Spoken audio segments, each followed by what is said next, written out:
Ils ont créé une chaîne à la présidence. Je ne sais pas comment cette chaîne est financée à la présidence. Personne ne sait. Pour aller loger encore cette chaîne dans un bouquet étranger. On recrute comment là-bas? Dans un bouquet étranger. Oui.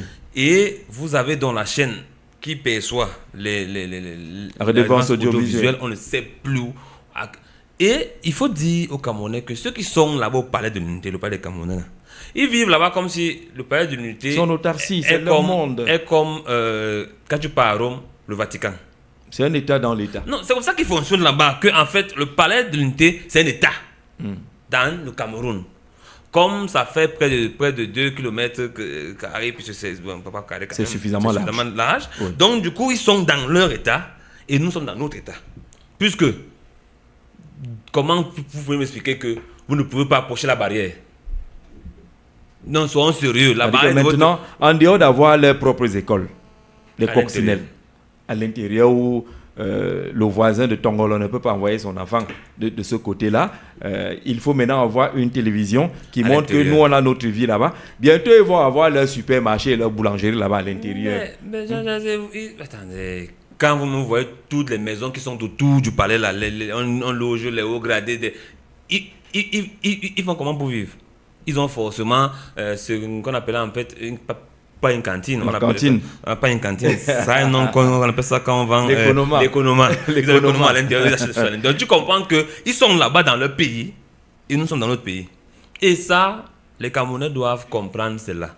Et on doit se battre pour que cela ne se répète plus dans un pays sérieux, où nous voulons que la démocratie règne, où nous voulons que le pays soit bien dirigé. Parce que quand ils ont créé la télé, PRC TV, ils n'ont pas déclaré au Camerounais parce qu'ils devaient nous dire où ils prennent de l'argent pour le faire. Est-ce qu'ils ont payé la licence et est-ce qu'ils ont un agrément? Ils devaient nous le dire. Est-ce qu'on paye les impôts de ce côté-là? Moi, ce que je dis, c'est que les Camerounais doivent comprendre que à l'état actuel, je vous le dis, Jean Jazé, pas de manière péremptoire, c'est mon opinion, il n'est plus possible d'avoir une candidature unique de l'opposition. On aura, comme en 2018, 11 ou 12 candidatures. Pour ceux qui vont pouvoir, 11 ou 12, c'est peut-être aller loin, peut-être 7 candidatures. Et comme il n'y a pas de second tour retenues. Et comme il n'y a pas de second tour, ils vont aller à une élection où on ne va pas pouvoir couvrir tous les bureaux de vote. Et effectivement, où on ne va pas pouvoir couvrir les bureaux de vote, les scores babyloniens vont arriver de ce côté. Et ça va renflouer le score de celui qui est aux affaires ou qui sera proposé aux affaires, et il va certainement gagner. C'est pourquoi j'appelle dans la vigilance, pas de la coalition, pas d'une candidature de l'opposition. J'appelle à la vigilance de l'opposition sur la coalition de surveillance. Voilà, ils peuvent s'organiser, pas forcément pour avoir un candidat consensuel, mais s'entendre tous pour mailler le territoire national, pour qu'il y ait un représentant dans chaque bureau de vote. Vous pouvez vous entendre sur ces éléments-là et ça favorise en tout cas, ça peut permettre à l'opposition C'est de ça qu'il est question. D'accord. Mettez sur pied, j'ai vu l'honorable Kawalebi mettre sur pied une brigade de surveillance. Là-bas, c'est une très bonne idée, les gens peuvent adhérer, pas pour adhérer au PCRL. Abdourahmane a pensé à une VAR. Donc ils peuvent s'asseoir. C'est quoi il dit? Ceux qui ont des idées, ils peuvent s'asseoir ensemble pour discuter et pour mettre en place et pour mettre cela en musique. Ça va faciliter donc ce processus-là parce que à l'état actuel, avoir une candidature unique de l'opposition, c'est pratiquement impossible. Mais ils peuvent ensemble mettre sur pied des VAR, des brigades, mais avoir un nom commun pour surveiller le vote dans tout l'ensemble du territoire et avoir les résultats.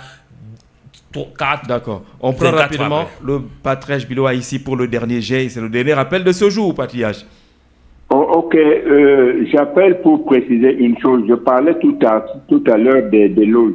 Il y en a une dont on ne parle pas, mais qui nous fait beaucoup de mal et qui est installée en face de l'université de Ngouakele. Quand on construisait là, quand cette secte, l'Opus Dei, construisait là, j'ai tout fait, j'ai écrit partout, j'ai appelé des gens, j'ai dit, il ne faut pas laisser ces gens s'installer en face de l'université. Ils vont recruter des gens. Or, à l'Opus Dei, la règle est la suivante. Tu dois obéir perende cadavre, c'est-à-dire que tu obéis comme un cadavre. Voilà ce que dit, j'ai le texte. tu dois obéir à tes chefs comme un cadavre. On couche à gauche, tu restes à gauche, on couche à droite, tu restes à droite, on met le cadavre sur le ventre et reste sur le ventre. Et des choses comme ça, personne n'en parle. Mais quelqu'un va faire la campagne chez lui. On croit qu'il est encore de ce village-là, alors qu'il est du village de l'Opus Dei. C'est regrettable. Je dis, allez vérifier. L'Opus Dei a construit en face de l'université de Ngouaikele. L'Opus Dei. Merci beaucoup, Patriarche, pour cette dernière contribution.